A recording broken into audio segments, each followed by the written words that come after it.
ಈಗಾಗಲೇ ಹೇಳಿದ್ದೀವಿ, ಯಾರು ಹಿಂದೂ ಧರ್ಮವನ್ನು ಒಪ್ತಾರೆ, ಯಾರು ಸನಾತನ ಧರ್ಮದಲ್ಲಿರುವಂಥವ್ರು ಯಾರೇ ಇರಲಿ, ಒಬ್ಬ ಸಾಮಾನ್ಯ ದಲಿತ ಮಹಿಳೆ ಸಹ ಅಧಿಕಾರಿ. ಆದರೆ ಇಸ್ಲಾಮದಲ್ಲಿ ಯಾವುದೇ ಪರಿಸ್ಥಿತಿಯಲ್ಲಿ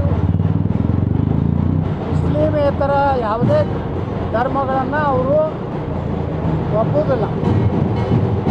ಈಗಾಗಲೇ ಕನ್ನಡ ಬಾವುಟ ಬಗ್ಗೆ ಅಪಮಾನ ಮಾಡಿದಂಥವ್ರು, ಅರಿಶಿಣ ಕುಂಕುಮ ಅಂತ ಹೇಳೋದಂಥವ್ರು, ಈಗಾಗಲೇ ನಮ್ಮ ಕನ್ನಡ ಏನು ನಮ್ಮ ಮಾತೆಯದಾಳ ಭುವನೇಶ್ವರಿ ಅವ್ರ ಬಗ್ಗೆ ಅಪಮಾನ ರೀತಿಯಲ್ಲಿ ಮಾತಾಡಿದಂಥ ಲೇಖಕಿ, ಈ ಚಾಮುಂಡಿ ತಾಯಿಯ ಒಂದು ಪೂಜೆ ಮಾಡೋದಾಗಲಿ, ಅಕ್ಷತೆ ಹಾಕೋದಾಗಲಿ, ಹೂವು ಹಾಕೋದಾಗಲಿ ಅವ್ರ ನೈತಿಕ ಹಾಕಿಲ್ಲ.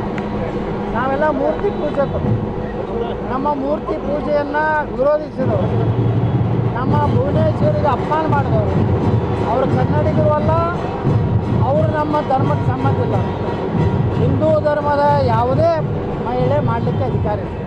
ಆದರೆ ಅವ್ರಿಗೇನಾದರೂ ಇಸ್ಲಾಂ ಬಗ್ಗೆ ಗೌರವ ಇದ್ದರೆ ಅವರಾಗೆ ಬಿಟ್ಟು ಕೊಡಬೇಕು, ಇಲ್ಲಾಂದರೆ ಅವ್ರು ಒಪ್ಪಬೇಕು.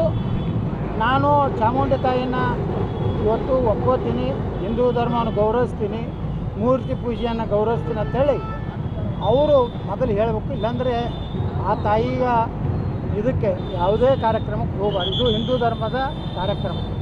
ನೀವು ಕವಿಗೋಷ್ಠಿ, ಸಾಹಿತ್ಯ ಏನೋ ಬೇಕಾದ್ರೂ ಉದ್ಘಾಟನೆ ಮಾಡಿ, ಆದರೆ ಇದು ಶುದ್ಧವಾಗಿ ಹಿಂದೂ ಇರೋಂಥವ್ರೆ ಅಷ್ಟಕ್ಕೆ ಇದು ಸೀಮಿತ ಇರೋದರಿಂದ ಸರ್ಕಾರ ಉದ್ದೇಶಪೂರ್ವಕವಾಗಿ, ಸಿದ್ದರಾಮಯ್ಯ ಸರ್ಕಾರ ಹಿಂದೂ ದೇವತೆಗಳನ್ನು, ಹಿಂದೂ ಧರ್ಮದ ಪವಿತ್ರ ಸ್ಥಾನಗಳನ್ನು ಅಪವಿತ್ರ ಮಾಡಬೇಕು, ಅಪಮಾನ ಮಾಡಬೇಕಂತೇಳಿ ರಾಹುಲ್ ಗಾಂಧಿ, ಸೋನಿಯಾ ಗಾಂಧಿ ನಿರ್ದೇಶನದ ಮೇರೆಗೆ ಇಂಥ ಕೆಟ್ಟ ನಿರ್ಣಯಗಳನ್ನು ಮಾಡ್ತಾಯಿದ್ದಾರೆ.